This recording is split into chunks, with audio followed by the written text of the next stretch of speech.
ole ka channel te mino like ka mino subscribe sak zel turi ka ngen chewa hei tuna na hi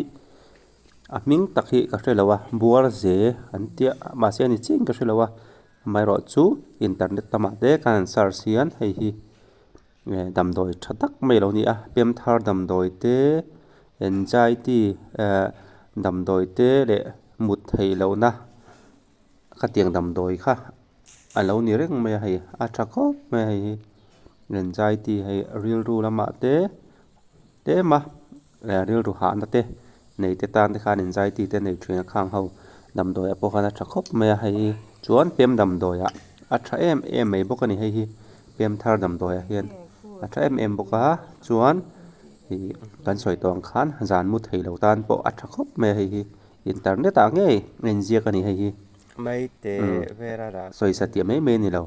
ani chu hei thakop mai hei hi lo thin se ola mizo ma po hian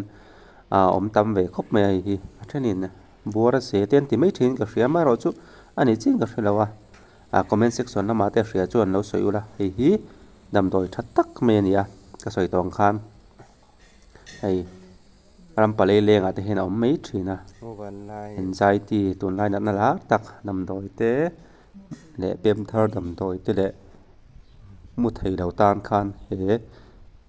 damdoi hi he na hi thakop mai ti kha ka lo hrin le du chawni ka channel te mino like ka mino subscribe sak zel turin ngen bok chawni lo me